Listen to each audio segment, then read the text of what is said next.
സംസ്ഥാനത്ത് 2 ദിവസം കൂടി ശക്തമായ മഴ തുടരാൻ സാധ്യതയെന്ന് കേന്ദ്ര കാലാവസ്ഥാ വകുപ്പിന്റെ മുന്നറിയിപ്പ്. തിരുവനന്തപുരം, കൊല്ലം ഒഴികെയുള്ള 12 ജില്ലകളിൽ ഇന്ന് മഴ മുന്നറിയിപ്പുണ്ട്. ചുരുങ്ങിയ സമയത്തിനുള്ളിൽ ഉയർന്ന അളവിൽ മഴ പെയ്യുന്ന സാഹചര്യമാണ് സംസ്ഥാനത്തുള്ളതെന്ന് കാലാവസ്ഥാ നിരീക്ഷണ കേന്ദ്രം ഡയറക്ടർ നിത കെ ഗോപാൽ 24-നോട് പറഞ്ഞു. സംസ്ഥാനത്ത് ഇന്നും നാളെയും ശക്തമായ മഴ തുടരാൻ സാധ്യതയുണ്ട്. വടക്കൻ കേരളത്തിൽ അതിശക്തമായ മഴയ്ക്കാണ് സാധ്യത. മധ്യ കേരളത്തിലും മലയോര മേഖലയിലും മഴ കനത്തേക്കും. വയനാട്, കണ്ണൂർ, കാസർഗോഡ് ജില്ലകളിൽ ഓറഞ്ച് അലർട്ടും, പത്തനംതിട്ട, ആലപ്പുഴ, കോട്ടയം, ഇടുക്കി, എറണാകുളം, തൃശൂർ, പാലക്കാട്, മലപ്പുറം, കോഴിക്കോട് ജില്ലകളിൽ യെല്ലോ അലർട്ടും പ്രഖ്യാപിച്ചു. ഇടുക്കി, എറണാകുളം, തൃശൂർ, പാലക്കാട്, മലപ്പുറം, കോഴിക്കോട്, വയനാട്, കണ്ണൂർ, കാസർഗോഡ് ജില്ലകളിൽ നാളെ യെല്ലോ മുന്നറിയിപ്പുണ്ട്. മഴയ്ക്കൊപ്പം ശക്തമായ കാറ്റിനും ഇടിമിന്നലിനും സാധ്യതയുള്ളതിനാൽ പൊതുജനങ്ങൾ ജാഗ്രത പാലിക്കണം.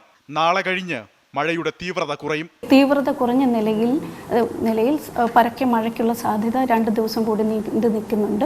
ഇന്നും നാളെയാകുമ്പോൾ തീവ്രത വീണ്ടും കുറയും. അതിനുശേഷം സാധാരണ നിലയിലേക്കുള്ള സാധാരണഗതിയിലുള്ള മിതമായതോ നേരിയ തോതിലുള്ള മഴയെ ഉണ്ടാകാനുള്ള സാധ്യതയുള്ളൂ. നദികളിലെ ജലനിരപ്പ് അപകടകരമായി ഉയരുന്ന സാഹചര്യത്തിൽ പത്തനംതിട്ട മണിമലയാറ്റിലെ കല്ലൂപ്പാറ സ്റ്റേഷനിൽ കേന്ദ്ര ജല കമ്മീഷൻ ഓറഞ്ച് അലർട്ട് പ്രഖ്യാപിച്ചു.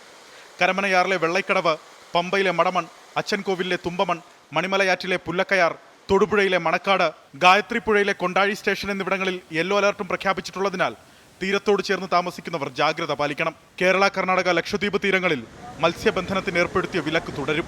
ഉയർന്ന തിരമാലയ്ക്കും കടലേറ്റത്തിനും സാധ്യതയുള്ളതിനാൽ കൊല്ലം, മലപ്പുറം, കോഴിക്കോട്, കണ്ണൂർ, കാസർഗോഡ് ജില്ലകളിലെ തീരങ്ങളിൽ പ്രത്യേക ജാഗ്രതാ നിർദ്ദേശം പുറപ്പെടുവിച്ചു. 24 തിരുവനന്തപുരം.